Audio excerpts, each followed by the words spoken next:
Hello student, welcome to I science.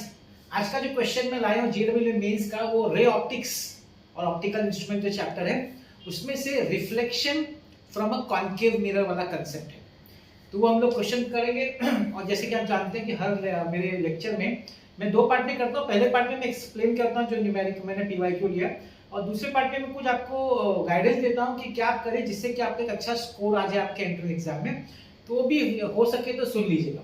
चलिए चलते हैं। A thin cylindrical rod of length 10 centimeter is placed horizontally on the principal axis of a concave mirror। तो चलिए सबसे पहले मैं आपके सामने कॉन्केव मिरर बना देता हूं। तो ये आपका हो गया कॉन्केव मिरर।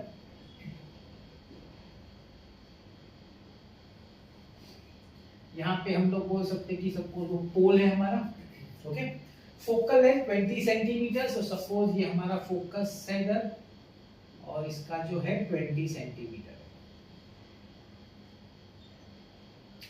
तो सबसे पहले मैं लिख देता हूं फोकल लेंथ -20। आप जानते हैं माइनस क्यों? क्योंकि लेफ्ट हैंड साइड जो भी हमने साइन कन्वेंशन है, left hand side is negative. आगे, the rod is placed in such a way that the midpoint of the rod is at 40 centimeter from the pole of the mirror। ये ध्यान देने वाली बात है। रॉड का position किधर है? फोकस के मतलब बिटवीन फोकस एंड पोल है कि बियॉन्ड है? बियॉन्ड है। क्यों? क्योंकि रॉड का जो मिड पॉइंट है, रॉड का जो मिड पॉइंट है ये वाला, ये पोल से जो है 40 सेंटीमीटर। तो देखिए ध्यान से, अगर हम लोग यहाँ रॉड बताएं, सपोज ये रॉड बना के मैं ऐसा दिखाऊं, ठीक है, ये रॉड का सपोज मिड पॉइंट है, तो मिड पॉइंट से ये डिस्टेंस है वो 40 सेंटीमीटर पोल से, ठीक है। अच्छा, रॉड का खुद का लेंथ दिया हुआ है 10 सेंटीमीटर, यहां दिया कहीं पे, हाँ यहाँ पे देखिए 10 सेंटीमीटर। ये जो लेंथ है ये 10 सेंटीमीटर। तो अभी हमको इसका इमेज है कि length of the image form. अभी लेंथ ऑफ द इमेज तो हमको पहले पोजीशन मिलेगा दो, यहाँ पे हमको दो पोजीशन निकालना पड़ेगा। तो चलिए मैं इसको है ना ए लिखता हूं इधर, ये वाला पहला जो क्लोजेस्ट टू द मिरर है, और जो दूर है उसको मैं बी लिखता हूं, ठीक है ना। तो अब आप यहाँ पे हम लोग है ना, इसको हम लोग दो पार्ट में करेंगे। हम लोग क्या करेंगे, हम लोग यूए मतलब object distance at point A, object distance at point B लेके हम लोग उसका करस्पॉन्डिंग इमेज डिस्टेंस निकाल लेंगे, वीए एंड वीबी। तो एक बार हमको वी और वीबी मिलेगा ना, तो उसका जो डिस्टेंस होगा ना वही हमारा लेंथ ऑफ द इमेज होगा। आप समझ रहे हैं ना। तो देखिए हम लोग करते हैं। तो ये पोजीशन पॉइंट ए है, तो इसका यूए कितना होगा? यूए ऑब्जेक्ट डिस्टेंस, यूए मतलब इस पॉइंट ए का कितना दूर होगा। अब देखिए मिड पॉइंट से 40 सेंटीमीटर है, ये पूरा 10 है, तो हमको क्या करना पड़ेगा कि ये 5 सेंटीमीटर कम करना पड़ेगा। 5 सेंटीमीटर है ना, 5 सेंटीमीटर कम करेंगे तो ये हमको डिस्टेंस मिल जाएगा यहां से लेके यहां तक एट 35 सेंटीमीटर। बराबर है, क्योंकि ये 35 है, ये मिड पॉइंट का आधा 5 तो हो जाएगा 40। तो ये जो होगा -35 सेंटीमीटर। अच्छा, व्हाट अबाउट यूबी? यूबी ये जो पॉइंट बी है ये कितना दूर होगा? 40 प्लस 5 है कि नहीं? 40 मिड पॉइंट तक प्लस 5 तो हो जाएगा 45 सेंटीमीटर। तो -45 सेंटीमीटर। अब हम है ना मिरर फॉर्मूला अप्लाई करके VA और VB निकालेंगे और प्रॉब्लम हो जाता है। देखिए बड़ा इजी, मैंने शायद बताया कि नहीं कि 2023 का समय, ठीक है ना। अब देखिए मैं यूज कर रहा हूं मिरर फॉर्मूला। मिरर फॉर्मूला, अब mirror formula 1/f is equal to 1/v plus 1/u, ठीक है। तो हम लोग यूज करेंगे -1/20 इज इक्वल टू, अभी हम लोग a का ढूंढेंगे तो 1/va, और उसके करस्पॉन्डिंग u है -1/35। इसको लेफ्ट में ले जाते हैं, -1/20 plus 1/35 is equal to 1/va। अब इसके एलसीएम लेंगे तो 35 प्लस 70 140 एलसीएम हो जाएगा इसका 140, है ना। तो 140 इसमें कितने टाइम जाएगा? 7 टाइम जाएगा। इसमें कितने टाइम जाएगा? 4 टाइम, क्योंकि 35 प्लस 70 होता है, 4 टाइम हो जाएगा 140। तो ये हो गया आपका -3/140 इज इक्वल टू 1/va। तो आपका VA कितना है भाई? VA आया आपका माइनस, इन्वर्टेंडो किया मैंने, -1/20 -140/3 सेंटीमीटर। माइनस क्यों है? क्योंकि लेफ्ट हैंड साइड पे आने वाला है, मालूम है ना आपको। रियल इमेज बनेगा। वर्चुअल कब बनेगा? अगर आपका ऑब्जेक्ट बिटवीन फोकस और पोल है तो तभी वो मिरर के दूसरे साइड बनता है, तो लेफ्ट में बनता है कि नहीं? ओके, तो ये आपका हो गया VA। अब करस्पॉन्डिंगली हम VB भी निकालेंगे, VB। तो वही formula, same formula, mirror formula. Changes क्या होगा मालूम है? देखिए चेंजेस क्या होगा। Also -1/20 is equal to 1/VB। अच्छा UB है -1/45 -1/45, इसको यहाँ ले आते हैं। -1/20 + 1/45 इज इक्वल टू 1/VB। अभी एलसीएम क्या होगा? 45 2 90 तो नहीं जाते, 180 ले लेते, 180 है कि नहीं? इसमें 4 बार जाएगा। ये कितने टाइम जाएगा? 9 टाइम जाएगा। यस 9 टाइम जाएगा। -9 इज इक्वल टू 1/VB। तो ये आपका हो जाएगा -5/180 is equal to 1/VB। Invertendo करेंगे तो VB is equal to -180/5 centimetre. ठीक है? तो इस तरीके से आपको दो पोजीशन मिल गया, मतलब VB का पोजीशन और VA का। हमको क्या बोला है? Length of the image. तो VA क्या बताएगा कि मिरर पोल से कितने दूर पे ये पोजीशन A है। VB क्या बताएगा कि वही मिरर से कितने दूर पे पोजीशन B है इमेज का। तो अगर हमको इमेज का लेंथ चाहिए तो हमको ये दो माइनस करना पड़ेगा। सिंपल है कि नहीं? So length of image should be equal to VA minus, कोई भी पहला लिखो, हमको तो मॉड्यूलस में लिखना, हमको नेगेटिव में इंटरेस्ट नहीं है, नो नेगेटिव वैल्यू। ठीक है, चलो आगे बढ़ते हैं। अब ये और ये तो हम लोग माइनस करेंगे, तो 1 -140 -140/3 प्लस 180/5। ठीक, अब चाहिए तो इसको कट भी कर सकते हैं हम लोग, है कि नहीं? This will go in 36 times. तो -140 plus 36 3s will be 108/3।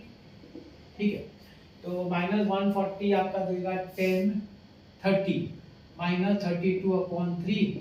तो ये तो माइनस तो सिर्फ ये बताया था कि लेफ्ट हैंड साइड में, नहीं तो एक्चुअल वैल्यू है 32/3। अब उन लोग ने दिया है कि the length of the image is x/3, तो आप लेफ्ट में लिखिए x/3। So x/3 is 32/3. So what is your conclusion for x? x का वैल्यू कितना होना चाहिए? 32। इधर ऑप्शन नहीं है, इधर सिर्फ फिल इन द ब्लैंक है, आपको वैल्यू डालना है। तो आप वैल्यू जो टाइप करेंगे वो टाइप करेंगे 32। बस वैसे अब ये जैसे आपने किया आपका कंप्लीट हो गया।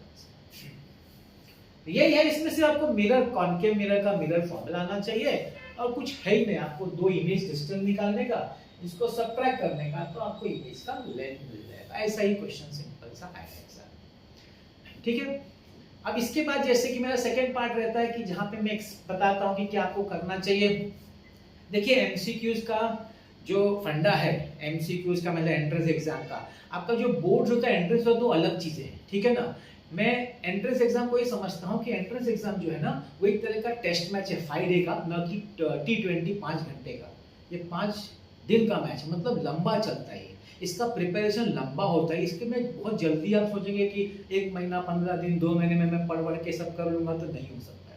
इसमें कुछ स्टेप्स अगर आप उसको रेगुलरली फॉलो करेंगे ना, तो एक सिस्टमैटिक तरीके से आप पढ़ाई कर सकते हो और एक अच्छा स्कोर ला सकते हैं। मैं बेसिकली इसको 4 स्टेप में डिवाइड करता हूँ। पहला स्टेप मेरा मानना है कि आपके पास एक फॉर्मूला बुक होनी चाहिए, खुद की लिखी हुई, खुद की लिखी हुई। कहीं से भी मिलता हो मार्केट में, फिर भी खुद लिखने का। जैसे जैसे क्लास में पढ़ा जाए अपने को खुद फॉर्मूला बुक डिटेल में लिखने का, डिटेल में याद रखिए। लिखने का फायदा ये होगा कि आपको याद रहता रहेगा कि आप समझते ना, खुद लिख रहे हैं, आप समझ रहे हैं, तो आपको चीज दिमाग में रहेगी।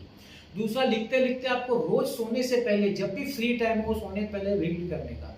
और रीड सिर्फ उस दिन का नहीं करने का। अगर सपोज 1 महीना हो गया तो 1 महीने में जितने फॉर्मूला लिखे सब रीड रोज करने का, रोज।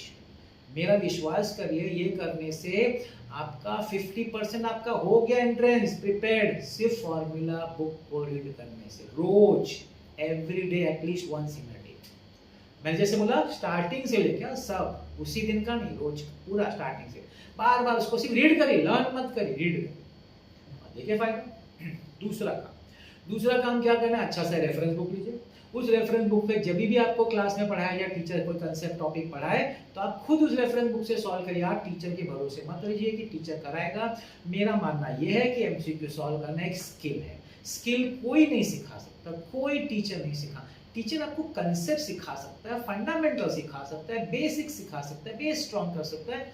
एमसीक्यू सॉल्व करना तो भाई स्किल है, और ये स्किल 5 घंटे वाला T20 नहीं है, 5 दिन वाला टेस्ट मैच है। स्टार्ट करेंगे तकलीफ होगा, नहीं होगा, टाइम लगेगा, फ्रस्ट्रेशन आएगा, चलेगा, लगे रहने का। नहीं आया टीचर से पूछने का कि समझने का मुझे क्यों नहीं है, एनालिसिस कर, हर बार एनालिसिस करते करते करते करते दिनों महीनों गुजरेंगे। एक टाइम आएगा जब आप क्वेश्चन देखेंगे ना, आपको आ जाएगा, क्योंकि वो अनलॉक हो जाएगा, आपका जो स्किल है ना वो अनलॉक हो जाएगा इधर वाला। फिर देखिए मजा आएगा आपके एमसीक्यू सॉल्व। तीसरा, पीवाईक्यूज देखने का। पीवाईक्यू से आपको ट्रेंड पता चलता है क्या चल रहा है आजकल, क्या आ रहा है एग्जाम में, तो मैं वैसे ही उस तरह के समझ करूँ ना। और मेरा पीवाईक्यूज अगर आप देखेंगे तो आपको एक फायदा रहेगा कि आपने कुछ कर लिया है। आप मेरा पीवाईक्यू देख रहे हैं तो पॉज करके देखने का अपने से सॉल्व हो रहा है कि नहीं हो रहा है, तो फिर देख लेने का, हो गया तो बहुत खुश रहने का, अरे भाई हो गया अपने से, तो ओरली, हाँ ओरली से सोचने का और फिर देख लेने का जो आपने सोचा वो सही है कि नहीं, फिनिश। और चौथा सबसे इंपॉर्टेंट, टेस्ट। भाई टेस्ट से क्या होता है ना, हमको पता चलने कितना प्रिपेयर किया, हफ्ते में 2 टेस्ट देने का। कैसा 2 टेस्ट होना चाहिए, एक टेस्ट हो आपने उस वीक में जितने भी एमसीक्यूज पीसीएम या PCB whatever, PCM JEE Mains तो पीसीएम होगा, तो पीसीएम में आपने जितने भी प्रैक्टिस किए ना टॉपिक्स उस वीक में, उसका एक कंबाइंड टेस्ट। और दूसरा, स्टार्टिंग से लेके अभी तक आपका पीसीएम का जितना उसका एक कंबाइंड टेस्ट। मेरा बात समझ रहे ना, आपका पीछे का आपको भूलना नहीं है ना, उसी का भी टेस्ट होना चाहिए। अब ये तो हो गया कस्टमाइज ना, जनरली ऐसा होता तो नहीं होगा। आजकल बड़े बड़े क्लासरूम में ऐप होता है, कस्टमाइज टेस्ट आप अपने हिसाब से दे सकते हो, देने का नहीं है तो ऑनलाइन भी आजकल अवेलेबल है, सब फैसिलिटी ऑनलाइन भी मिलता है। कैसे, और ऑनलाइन का ध्यान रखिएगा, फ्रॉड ना हो जाए, आप जानते हैं आजकल बहुत है, लेकिन मिलते हैं जेन्युइन ऑनलाइन वाले भी, जहाँ से आप अपने हिसाब से टेस्ट खुद जनरेट कर सकते हैं, कस्टमाइज और दे सकते हैं। ये 4 चीज़ करिए और लगे रहिए, बस लगे रहिए, कुछ और सोचिए मत, सिर्फ टीचर का हेल्प लीजिए आपको समझाने में, और आपको किसी की ज़रूरत नहीं, किसी की ज़रूरत नहीं। लेकिन हाँ, आपको इसको टाइम देना पड़ेगा। क्यों? क्योंकि ये 5 दिन का टेस्ट मैच है, न कि 5 घंटे का T20। बस मेरा यही कहना है, मैं इतना ही कहना चाहूँगा। आप लगे रहिएगा, करते रहिएगा। मेरा भी आप वीडियोस देखिए, मेरा प्लेलिस्ट है, नीट का है, मेंस का है, सीटी का, एडवांस का। एडवांस भी आप देखिए, आपको लगे अरे कुछ नहीं है ये तो, आप मेरा ये 4 स्टेप फॉलो करिए, आपको IIT का एंट्रेंस एग्जाम भी कुछ नहीं लगेगा, मैं आपको गारंटी देता हूँ। ठीक है ना, बस ऐसे देखते रहेगा मेरा वीडियोस। आज का वीडियो देखने बहुत बहुत धन्यवाद।